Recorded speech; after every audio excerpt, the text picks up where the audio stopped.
Assalamualaikum warahmatullahi wabarakatuh. Perkenalkan nama saya Ilmi Sumudina Putri dengan NIM 073002100119. Di sini saya akan menjelaskan dari tugas sismet tugas besar itu metode penambangan terbuka dan metode penambangan tambang terbuka dan tambang bawah tanah, di mana tambang terbukanya ini berada di PT Val Indonesia dan tambang bawah tanahnya ini ada di PT Freeport Indonesia. Overview yang akan dibahas di PPT ini itu ada 6. Yang pertama ada metode penambangan PT Vale Indonesia. Yang kedua pertimbangan pemilihan metode penambangan di PT Vale Indonesia. Yang ketiga SDG yang berkaitan dengan penambangan di PT Vale Indonesia. Yang keempat metode penambangan PT Freeport Indonesia. Yang kelima pertimbangan pemilihan metode penambangan di PT Freeport Indonesia. Yang keenam SDG yang berkaitan dengan penambangan di PT Freeport Indonesia. Metode penambangan yang berada di PT Vale Indonesia ini menggunakan tambang terbuka, di mana perusahaan ini menggunakan tambang terbuka dalam operasinya untuk mengekstraksi biji nikelnya. Metode ini dipilih karena kondisi geologi wilayah tambang di Sarawak, Sulawesi Selatan memungkinkan ekstraksi biji yang berada relatif dekat dengan permukaan tanah. Lalu ada pertimbangan dalam pemilihan metode penambangan di PT Vale Indonesia itu dapat dilihat dari kondisi geologi dan lokasi deposit, di mana deposit biji nikel yang terletak relatif dekat dengan permukaan tanah lebih cocok ditambang menggunakan metode tambang terbuka dibandingkan tambang bawah tanah, karena tidak memerlukan penggalian terowongan atau infrastruktur bawah tanah. Struktur biji yang menyebar di area los juga lebih mudah diakses melalui tambang terbuka sehingga memberikan efisien dalam ekstraksi biji. Yang kedua ada efisiensi biaya dan sumber dayanya. Metode tambang terbuka ini memungkinkan ekstraksi dalam skala besar dengan biaya yang lebih rendah dibandingkan dengan tambang bawah tanah. Dalam tambang terbuka tidak diperlukan penggunaan terowongan dan penggunaan alat berat yang dirancang khusus untuk tambang bawah tanah sehingga investasi awal lebih kecil dibandingkan tambang bawah tanah itu sendiri.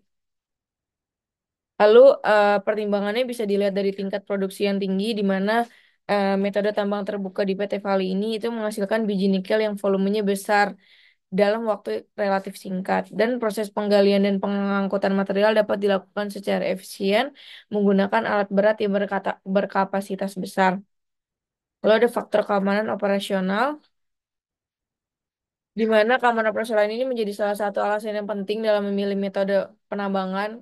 Maka dari itu, PT Vale ini mengambil metode tambang terbuka agar mengurangi risiko kecelakaan yang sering terjadi pada tambang bawah tanah, seperti keruntuhan terowongan ataupun ledakan gas.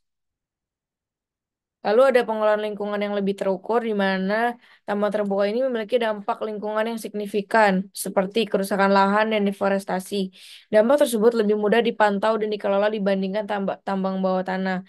PT Vale juga menerapkan program reklamasi lahan untuk memulihkan area yang telah selesai ditambang.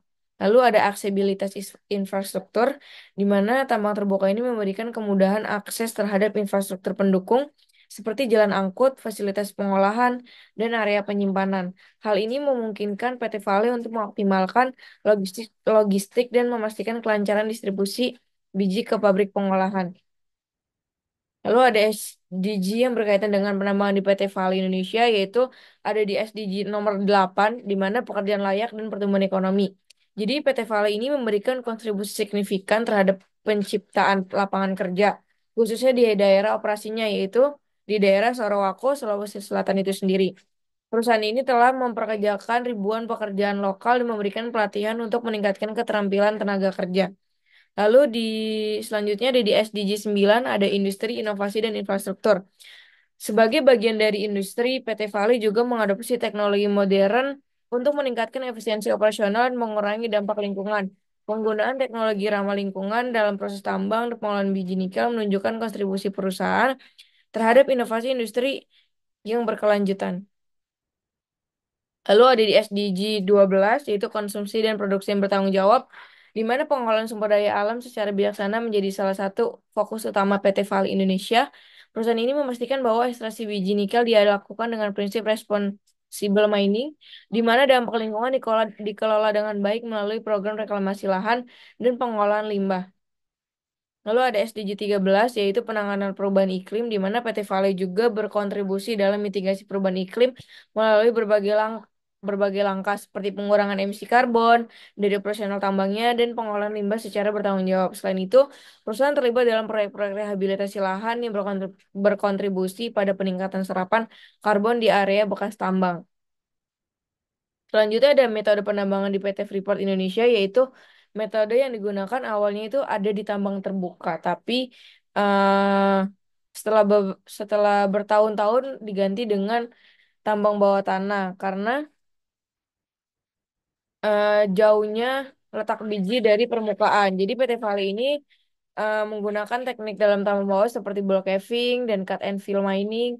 Lalu metode block caving juga memungkinkan ekstraksi biji dengan cara memanfaatkan gravitasi, di mana biji yang berada di bawah lapisan batuan runtuh secara alami setelah penyangga dilemahkan. Teknik ini sangat efisien untuk menambang deposit dalam jumlah besar. Lalu pertimbangan pemilihan metode penambangan di PT Freeport Indonesia ini ada pada kedalaman dan posisi deposit biji. Setelah cadangan biji permukaan ditambang grassberg ini menipis, cadangan yang tersisa berada pada kedalaman lebih dari 500 meter di bawah permukaan. Kondisi ini menjadikan tambang bawah tanah sebagai metode yang paling sesuai untuk mengekstraksi bijinya. Lalu ada efisiensi penggunaan sumber daya. Metode tambang bawah tanah, khususnya teknik black caving yang block caving yang digunakan di PT Freeport Indonesia memungkinkan ekstraksi biji dalam skala besar dengan memanfaatkan gravitasi. Teknik ini dirancang untuk menghemat waktu dan biaya operasional dibandingkan metode bawah tanah lainnya seperti cut and fill mining. Lalu ada pertimbangan dalam dampak lingkungan yang lebih terkendali, di mana lebih relatif terkendali dibandingkan dengan tambang terbuka. Karena aktivitas tambang sebagian besar berlangsung di bawah permukaan. Gangguan terhadap ekosistem darat seperti deforestasi dan perubahan landscape dapat diminimalkan. PT Freeport memilih metode ini untuk mengurangi jejak ekologis dari operasinya, sekaligus memastikan kepatuhan terhadap standar lingkungan internasional. Lalu ada keamanan operasional, di mana keamanan ini adalah faktor utama dalam memilih metode tambang bawah tanah. PT Freeport menggunakan teknologi canggih seperti sistem pemantauan jarak jauh dan otomatisasi untuk mengurangi risiko kecelakaan yang sering dikaitkan dengan tambang bawah tanah seperti runtuhnya terowongan dan paparan gas berbahaya. Selanjutnya ada SDG yang berkaitan dengan penambangan di PT Freeport Indonesia. Ada di SDG nomor 13 yaitu penanganan perubahan iklim. PT Freeport berkontribusi pada upaya global dan mengatasi perubahan iklim dengan mengurangi emisi karbon dari operasional tambang itu sendiri. Perusahaan juga berinvestasi dalam teknologi hemat energi dan pengolahan limbah yang mendukung mitigasi dampak lingkungan. Lalu ada SDG nomor 17, di mana mitraan untuk mencapai tujuan, yaitu PT Freeport juga menjalin kolaborasi dengan berbagai pihak termasuk pemerintah daerah, masyarakat adat, dan organisasi non-pemerintah untuk mendukung implementasi SDG. Program kemitraan ini meliputi pemberdayaan masyarakat Papua, pengembangan pendidikan, dan pelestarian lingkungan. Lalu ada SDG nomor 15, yaitu kehidupan di darat, di mana pengelola lingkungan merupakan salah satu fokus utama PT Freeport Indonesia. Perusahaan ini melakukan rehabilitasi lahan setelah tambang terbuka ditutup, termasuk penanaman kembali hutan di area yang telah selesai dieksploitasi. Selain itu, perusahaan memastikan bahwa limbah tambang tidak mencemari ekosistem darat dan perairan di sekitarnya. Hmm, Terima kasih atas perhatiannya. Kurang lebihnya mohon maaf. Assalamualaikum warahmatullahi wabarakatuh.